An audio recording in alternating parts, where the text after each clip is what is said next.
Did you know it was possible to make $100,000 on one fix and flip? I didn't know it was possible till today. Boom, so you got this deal closing here in Metro Cleveland area? Yep, Westlake, Ohio. All right, so what did you buy this deal for? And like, let's find out a little bit more on how you make 100K on one deal. Sure, so not every day do you make $100,000 in a market where your average price point is around $170,000 to $200,000. Yeah. Now, this is a unique scenario because we're in a nicer neighborhood, more demand, more buyers, and more value, ultimately. The way we did is a novation was pitched to me as an agent. I was the agent. The wholesaler needed an agent to list the novation. Oh, wow. I ran him through the property. I came to the property before it was sold. He had it under contract. We're kind of prospecting it. And I was looking at the deal and I said, I don't think this property is ready to novate because of the fact that it's not moving ready at all. There was no type of attraction to an end buyer that isn't going to be fixing the house. So I ended up just offering him on the property a little bit over his contract price at $185. Locked it up at $185. He agreed to do the deal. We helped the seller out of foreclosure. She was in really a big panic about it. I remember walking in this front door and her kind of greeting me with like a frantic energy because she really, really was scared that she was going to lose her house to the bank for nothing. We ended up putting some money in her pocket. She walked away with enough money to move. She was happy about it. She was ecstatic about it.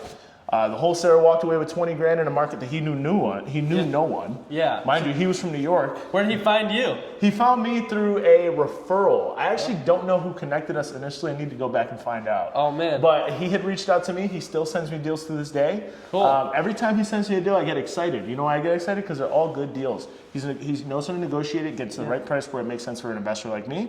To be fair, I don't think the ARV initially was $385 or $389, which is our current list price. Okay. I think our initial ARV was closer to $300. $300. But we were able to squeeze out a little more value by finishing the basement out, and then also making the second suite upstairs into a really like appealing master suite. Nice. So, adding value to the property, sometimes it's about knowing what area you're in and what people in the area are looking for. Yep. Right? You need to know who your customer is so you can build a product that appeals to that customer and is very valuable to them. So that's what we did. We bought it for $185. We put a little under $100,000 into it in terms of repairs. And then we went ahead and listed it at $389 when it was all said and done. Got a ton of offers, ton of showings, and here we are, about to close in a few days. Got it. So you've done over 60 deals this year, about? So we're in January in 10 days? Yeah, so 10 we got days. 10 more days to be able to add to that total. Yeah. But we're looking at right now a little over 60. I want to say this is 62 or 63, and we have one that's could close, maybe not before the end of the year. Got a bunch listed as well. So we'll be under 70, but over 60. Got it. So you said this wholesaler, you get really excited about when he brings you a good deal. Like, do you have a lot of wholesalers that bring you shitty deals, or what? Because I know I brought you a lot of shitty deals. I've been bringing you deals. Yeah. But it's okay. You know why you gave me shitty deals? Because they're not my deals. I don't run my marketing. Yeah. Wholesalers. Yeah. So wholesalers. This is a loaded topic. I like to say that I am or was a wholesaler. And the reason why I say I am or was is because ultimately I'm a real estate investor. And I do what I have to do to get the deal to make sense for me, my clientele, or whoever I'm working with. The wholesale deals are tough because you got people who don't have a lot of experience in real estate trying to discover value. Right? It's like cavemen discovering fire. When they truly discover value, and they get their first check and they realize like, what they did that was different from the other ones that didn't close, I think that's where you hit that eureka moment. Now, a lot of people don't necessarily look into the details as to why they won. When you have coaches like you around them that are driving the point home about how windows are really expensive, siding's really expensive, roofs are really expensive, and the wholesaler actually goes and negotiates it like they're the buyer, then you have a real deal in your hands that's actually valuable to an end guy like me who's putting money into the deal and fixing the house. Because a lot of wholesalers really, really throw bad valuations of rehab together, and then also aren't market experts and aren't consulting a market expert. That was what got this deal sold quick. Mike Diaz, shout out to Mike Diaz up in New York. He was the wholesaler that sold me this deal. Boom. Very professional, great guy, but he came to me with humility and said, hey, I don't know what Cleveland values are, can you help me here? Yeah. That's how we were able to get this deal done. A lot of people are scared to ask, what do you think the value is to a market expert? For sure. Find a market expert, and not just any realtor. Find a realtor or an investor or someone who might be both, like myself, who is actually doing deals in your market, because they will tell you right away. I mean, I'm buying and selling for clients every day, all day. I see houses in, the affordable Section 8 areas, but I also see houses in these areas, and I'm seeing what's sitting and what's not, and I'm actively talking to agents and getting live feedback. Got it. So where do you want to buy more deals? You want to stay on the west side or east side? Or are you doing everywhere? Well, listen, man, anywhere I can buy a good deal, I will buy in. I love real estate that doesn't require a ton of work, because to me, it's about time expenditure too. I can make $100 grand on a house like this, but if this was my only deal, this took almost 4 months to complete. 4 months. Actually, more than that. I want to say we went into contract in May, didn't close till June. Here we are in December. Yeah. Right? So it's about 6 months. Right, and throughout the duration of this property being purchased, rehab, listed, prepared to sell, throughout that entire process, we're doing other deals as well, right? Yeah. I'm always trying to do more deals that make sense. I try to fill in these ones where it's gonna be a bigger profit, but it's a bigger time sink, right? So I like to have a few of these always going, kind of that middle grade where. So you said this is your highest. Medium rehabs and then light rehabs as well. I like to have one of all types going at all times. Got it. This was a heavy one, right? This was a medium heavy. I think you could kind of knock it in a heavy rehab from medium, simply due to the fact that we're in a nicer area and the finishes were required to make this house nicer, a little more high-end. Got it. So this was your first one with a 100K profit. So what is your average profit in the Cleveland area? Yeah, so we do two types of deals. We do retail flips that go to homeowners, and then we do turnkey flips that are sold to investors. The turnkey flips, those are anywhere between 15 to 25 grand typically, because we're selling to clientele who is repeat and that are constantly building their Are those portfolios. out-of-country investors or what? No, not so many out-of-country investors. A lot of them are in-state. Actually, believe it or not, a lot of them are NFL players. A lot of them are, just high net worth individuals who have exited companies successfully, sitting on a lot of cash and just want to put it into residential real estate because it's a safe asset class. Yep. And then also, so we have retail and then we have turnkey. Turnkeys are, I would say, around 20 to 25 on average. Okay. And that. How do you decide which one is which? It's really inherent to the property type, to be honest with you. Like the rental rates versus the price? Or? Yeah, so our goal is usually around 15 to 20% cash on cash return using a 20% DSCR, 20% down DSCR finance loan. 30 years, long-term financing. We want to make sure that those rental properties match those numbers. Got you. So as long as they match those numbers and it makes sense for us to sell it or we still make profit, sometimes we don't make that much profit, like we don't make 20 sometimes. Sometimes we walk away with 10, 12, 15 maybe. Yeah. But you got to keep the lights on, got to keep the wheels rolling. We're doing this at scale. So sometimes, a few here and there might be duds, but those are usually around 20 grand. And then these retail ones, I would say anywhere between 50 to 75 is typical. 50 and 75. Yeah, but this one's a nice one where obviously we got a little more. So for the DSCR ones, do you provide those kind of DSCR loans? Yes, yes. So you do hard money, DSCR, any other kind of deals you would fund for other people? Yeah, so let me talk about that a little bit. So the turnkey side of our business is Sold Simple Property Solutions. I'm a partner in that company. Okay. Shout out to my partner, Sal Sortino. He's known as Section 8 Sal on Instagram.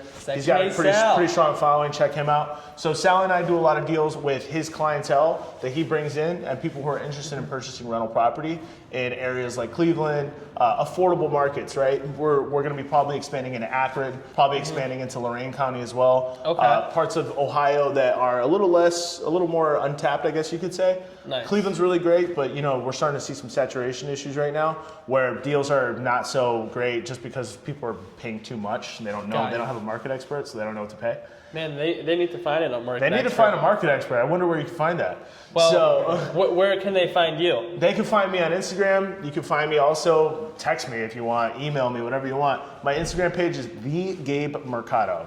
TheGabemercado. That's my first and last name. Okay. So, and then what about your phone number? Phone number is 216-785-3225.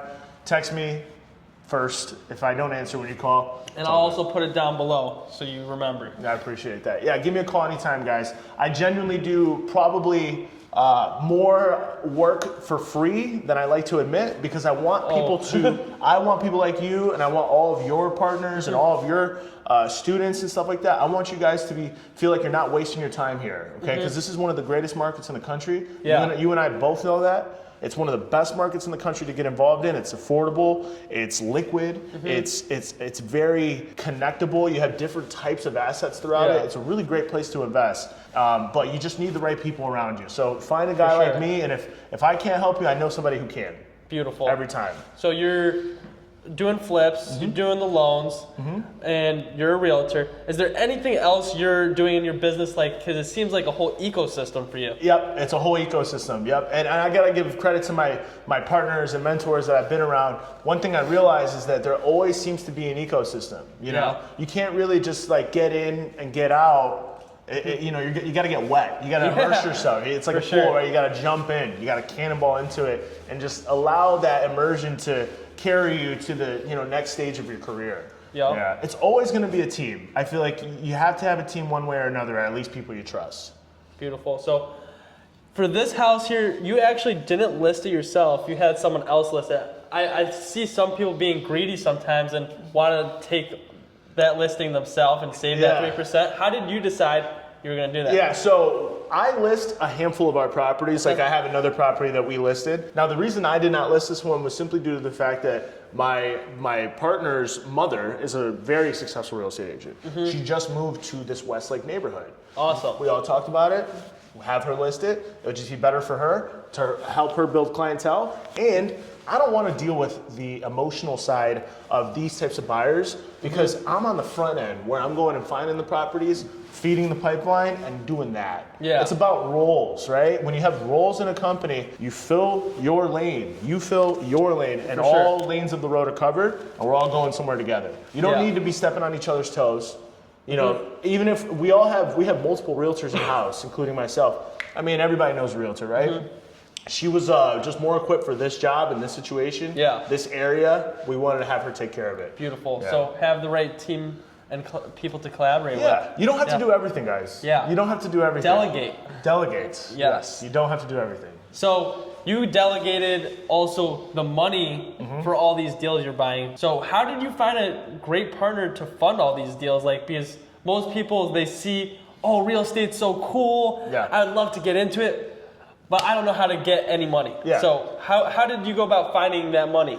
So I was born into real estate in an era where lending was nowhere near as available as it is right now. Right now, you can be damn near anyone with no type of financial, I guess you could have no finances on paper and still get loans. You know, I mean, we're not even talking about subject to, right? There's so many ways to get money without necessarily getting the hard cash sent to your bank account or a loan or anything like that. Now, my partners that I currently work with right now, it's been years of personal relationships and then also lesser involved partnerships where I proved myself, he proved himself, we worked together really well and said, hey, let's kick this up a notch. Bring other people into the team to enable us to do more deals, things like that. So everything starts slow. We started slow. We started slow. We were wholesaling together. We were wholesaling together, and then initially, some of the wholesale deals were just too good to pass up for flips, so we would start flipping together. And then we realized quickly that the flips were making much more than wholesaling. There are much less headaches for us, just because everyone has different, I guess you could say, issues they got to deal with. But we had much less issues with flipping as we did with wholesaling. Wholesaling, we were dealing with competition that was just kind of making it unrealistic. We're not going to compete. Like I said, it's a race to the bottom when you're competing against someone who's just going to pay way too much for a property. And it just doesn't make sense. So I leveraged my network of investors, of wholesalers around me to start buying from them. And then I also started to solidify contractor relationships and things of that nature. That way we were confident in purchasing and selling. And that's really how it went. It starts slow. Everything starts slow, and then we scaled up once we realized that we had the capacity and ability to really turn it up a notch. Awesome. So with doing so many deals, did you and your partner ever get in a pickle and have to get stuck and figure things out that helped your journey? So here's the thing about a pickle. When you get into a pickle, how big of a pickle is it? It depends on where you start, right? Yeah. One thing that was great was that I started in a position where I needed a little more money than my partner did. My partner already was, his bills were paid. He already has a ton of doors, things like that. Yep. So it wasn't like it was fight or flight for him. For me, it was fight or flight.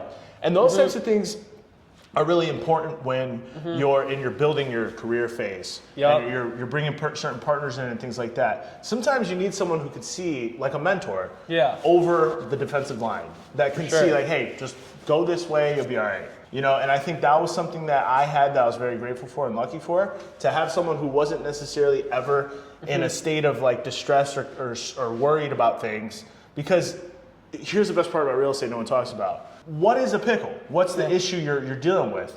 I put too much money into a house, now I need to rent it instead of sell it? Yeah. You know what I mean? Like, there's always a strategy. You need to have multiple strategies when you go into something. So for us, it was like, okay, strategy number one is wholesale it. Yeah. Can't wholesale it? Can I flip it? Okay, I can flip it. And if I can't flip it, I can rent it. I need to know that I have multiple exit strategies, so when I get into the deal, I can, okay, exit strategy number one's not gonna work, on to number two. Number two doesn't work, on to number three. And if three doesn't work, then I hold the property. So it's really just solving problems and figuring out these smaller ones and bigger problems, like overall, for that seller you're dealing with or the wholesaler. And then if you're the buyer, you can control the solution. I agree. And also, here's the big thing too. I don't think problems are really problems. I think a lot of times people paint the picture like there's an issue, and they're just not looking at the macrocosm and the large scale of things. Real estate's a game where you can actually get bailed out by time. Yeah.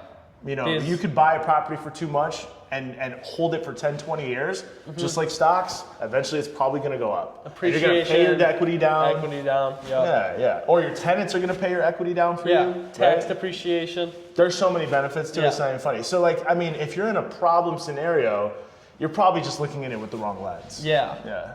You gotta find a market expert like Gabriel, because he's gonna take your business to the next level if you're in Cleveland Metro and soon come in more markets, right? Yeah, we'll expand the team out, but I like to go slow and steady. Slow and steady. Okay, it's gotta be a home run if you're gonna bring him out to another city right now. Yeah, if you bring me to another city, I'll tell you this.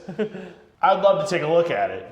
Especially in anything in Ohio, really. Lorain County, Lake County. I'm open to suburban areas. I love suburban areas. There's other markets in the country that are great, but let me know when they're better than Cleveland, and I'll go there once it's better than Cleveland. Because it's good for flips, it's good for rentals. If you go to LA, you can maybe get some big flip deals, but you ain't gonna rent anything and make money over there. No. When you have multiple strategies, gives you options. 100%. Yep. Boom. Good stuff. Good stuff. That was good stuff, buddy. Yeah.